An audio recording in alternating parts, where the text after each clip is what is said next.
अनुसयेचा तूच दत्त, सुमतीचा तूच श्रीपाद, अंबा भवानीचा तूच नरहरी, आम्हा कैवाराचा तूच स्वामी. अशक्य ही सारे करीतो तो शक्य, एका क्षणात भिवू नकोस मी पाठीशी आहे, असे सांगे सदा आम्हास. श्री स्वामी समर्थ. स्वामी महाराजांच्या कृपेने तुमच्या सर्व इच्छा मनोकामना पूर्ण हो. तर आपण सर्वच जण ज्या दिवसाची आतुरतेने वाट बघत होतो, तर तो दिवस आज आला आहे. तर तो म्हणजे स्वामी महाराजांचा प्रकट दिन. तर मी तुम्हाला स्वामी महाराजांच्या प्रकट दिनाची कथा सांगणार आहे. ही कथा ऐकल्यामुळे आपल्याला स्वामी महाराजांचा आशीर्वाद प्राप्त होईल. आपल्या घरातील दुःख, दारिद्र्य, गरिबी दूर होईल. त्यामुळे व्हिडिओ स्किप न करता शेवटपर्यंत जरूर बघा.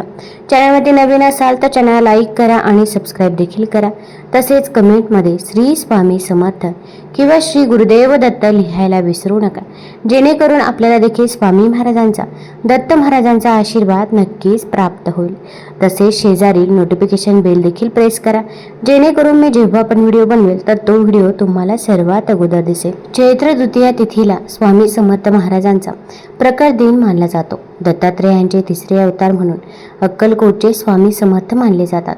प्रकट दिनाच्या निमित्ताने अक्कलकोटसह ज्या ठिकाणी स्वामींचे मठ आहे त्या ठिकाणी विशेष पूजन विधी, तसेच होम, हवन, उपासना, नामस्मरण इत्यादींचे आयोजन देखील केले जाते. स्वामी भक्तही स्वामी नामात तल्लीन होऊन जातात. या दिवशी शक्य तेवढी स्वामींची सेवा करण्याकडे भाविकांचा कल असतो. नियमितपणे स्वामीची सेवा करणारे लाखो भक्त असतात.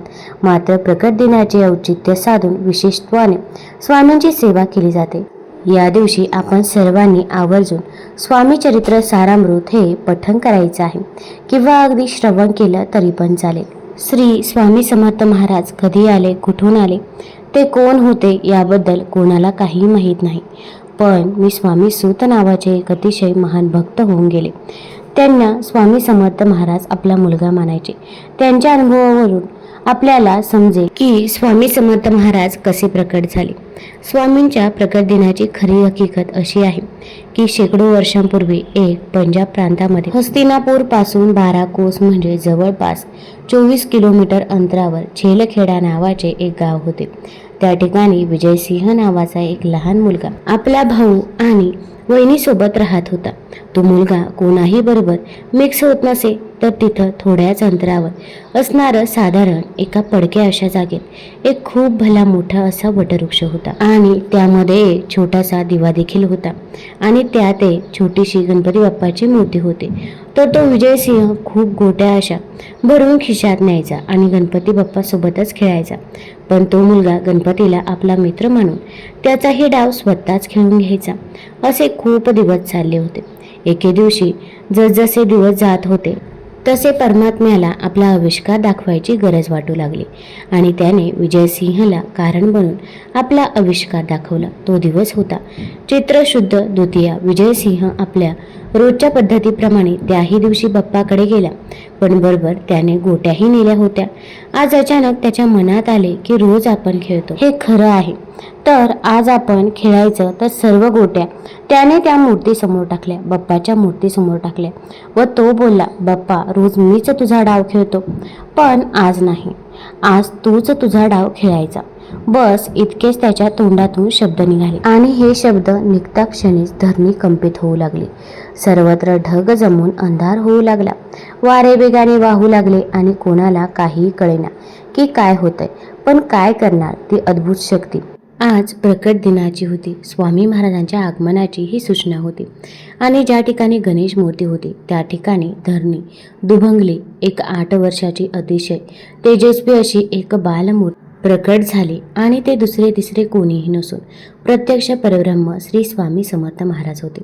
तो विजयसिंह गोट्या खेळताना तेव्हा स्वामींकडून हरला आणि बालरूप स्वामींनी त्याला गोट्या उधार दिल्या आणि परत भेट वचन देऊन तिथे ते गुप्त झाले. थोडक्यात स्वामींचा अवतार हा पंजाब प्रांतामध्ये हस्तिनापूर पासून 12 कोस जवळपास 24 किलोमीटर अंतरावर छेलखेडा नावाच्या गावात वटवृक्षाच्या जवळ गणेश मूर्तीच्या शेजारी झाला. एक दिवस स्वामींनी हरिभाऊंना जवळ बोलावलं, मांडीवरती घेतलं आणि सांगितलं की आजपासून तू माझा सूत झालास. सर्व घरदार सोडून दे आणि दर्या किनारी माझी ध्वजा उभी कर. हे ऐकून हरिभाऊंना खूप रडू कोसळलं. कारण की ते तिथे एक ऐहिक इच्छा पूर्तीसाठी आले होते आणि महाराज तर सर्व सोडायला सांगत होते. हे पाहून त्यांना थोडं रडू आलं. तेव्हा स्वामी महाराज त्याला म्हणाले, रडतोस काय? माझे पोट बघ किती मोठे झाले आहे. त्यावर हात फिरवून बघ. आणि जवे हरिभाऊ असे केले. त्यांना अक्षरशः ध्यान लागले आणि मग त्यांना आपले सर्व जन्म आठवू लागले आणि त्यातील त्यांना एक आपला जन्म आठवला. विजयसिंह म्हणजे दुसरे तिसरे कोणीही नाही, तर तो स्वामी सुतांचाच पूर्वावतार होता. आणि त्यानंतर सर्व गोष्टींचा उलगडा झाला. या गोष्टी स्वतः स्वामींनी मान्यता दिली आहे. स्वामी प्रकट दिनाचा उत्सव स्वामी सूत महाराजांनी सुरू केला. भिवू नकोस, मी तुझ्या पाठीशी आहे असे आश्वासन देणारे श्री स्वामी समर्थ महाराज हे अनेक श्रद्धाळूंचे श्रद्धास्थान आहे. श्रीपाद, श्री वल्लभ व श्री नरसिंह सरस्वती यांच्यानंतरचे भगवान श्री दत्तात्रेयांचे ते तिसरे पूर्णावतार आहेत अशी मान्यता आहे.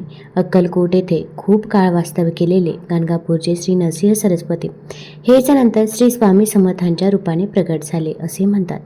मी नरसिंह भान असून श्री शैलमजवळील कर्दळी वनातून आलो आहे. हे स्वामींचे उद्गार ते नरसिंह सरस्वतीचा अवतार असल्याचे सुचवतात. श्री स्वामी समर्थ महाराज 19व्या शतकात होऊन गेले. विविध ठिकाणी स्वामी महाराज विविध नावांनी वावरले.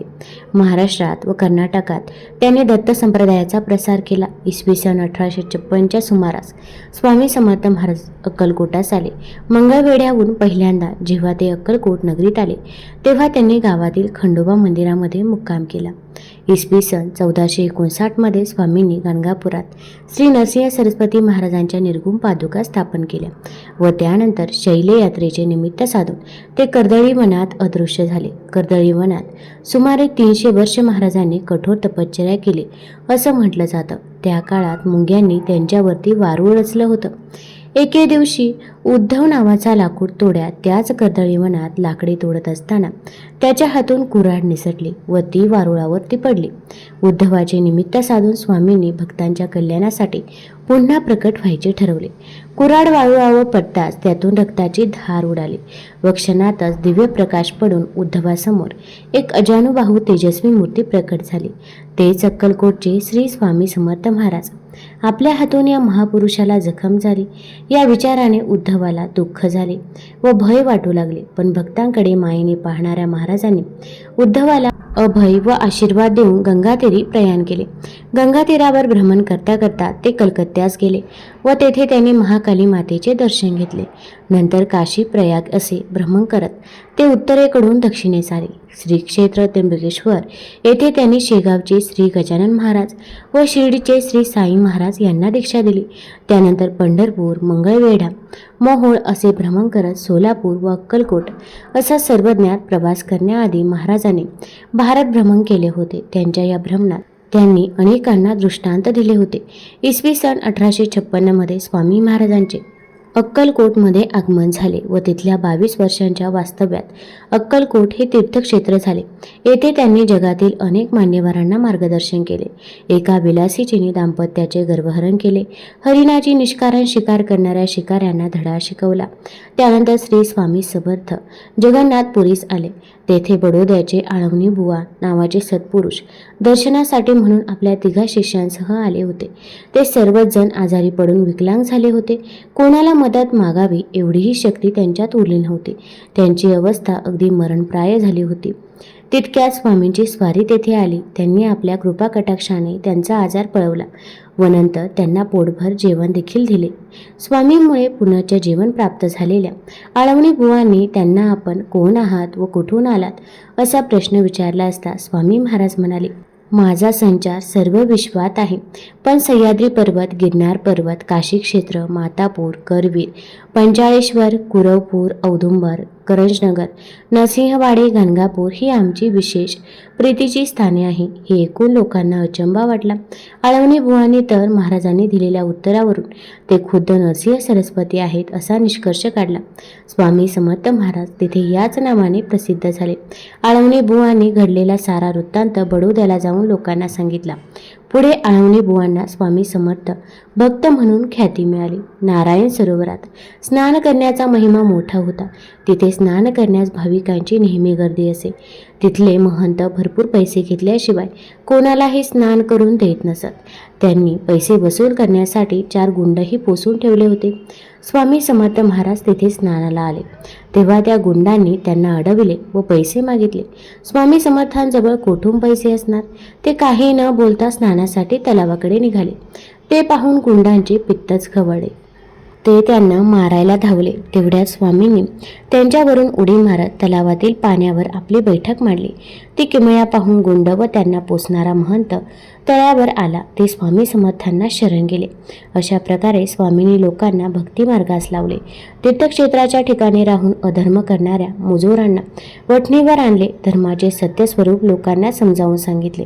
श्री स्वामी समर्थ महाराजांनी रविवार दिनांक 30 एप्रिल 1878 रोजी अक्कलकोट येथे वटवृक्ष समाधी मठस्थानी मध्यान्हकाली आपल्या अवतार कार्याची समाप्ती केली. नंतर श्री स्वामी समर्थ महाराज यांचे परमशिष्य चोळप्पा यांच्या निवासस्थानाजवळ स्वामींना समाधीस्थ करण्यात आले. असं म्हणतात की स्वामी महाराज पुन्हा कर्दळीवनात लुप्त झाले तरी देखील आजही ते समस्त भक्तांच्या पाठीशी सदैव उभे आहेत. म्हणूनच तर स्वामींबद्दल म्हणतात, सबसे बडा गुरु, गुरु से बडा गुरु का ध्यास और उससे भी बडे श्री स्वामी समर्थ महाराज.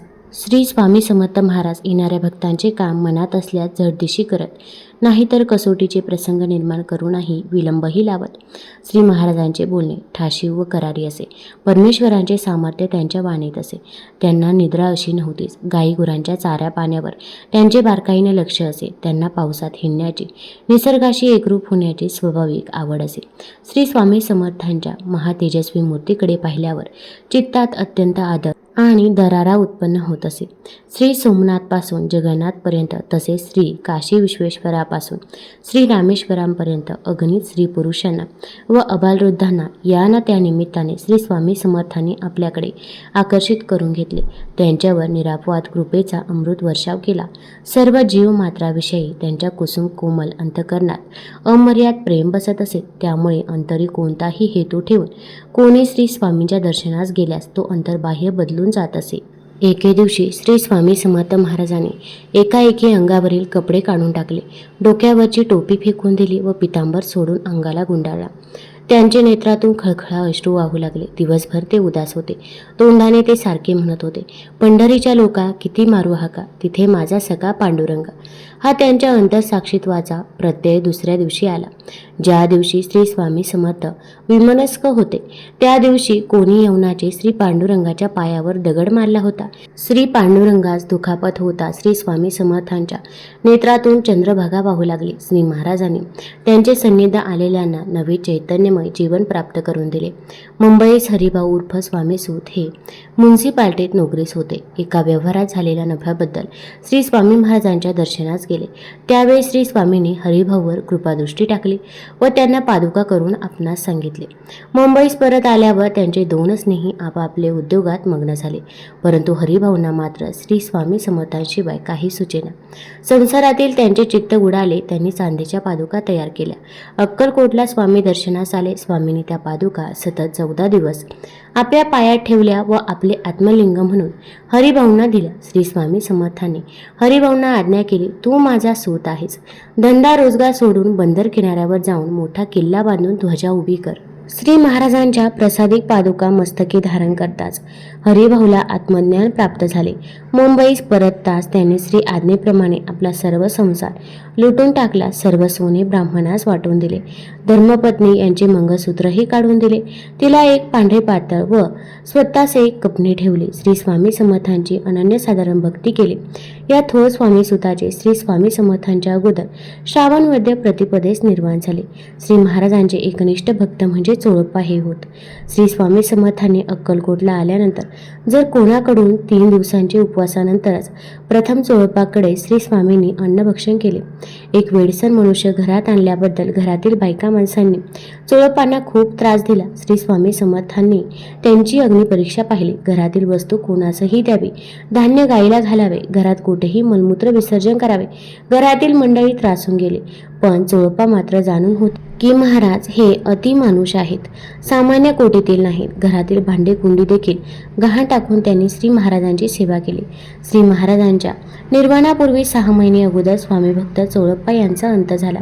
श्री महाराजांचे एक थोर भक्त श्री बाळप्पा महाराज धारवाड जिल्ह्यातील करजगी तालुक्यातील हवेरी या गावचे राहणारे.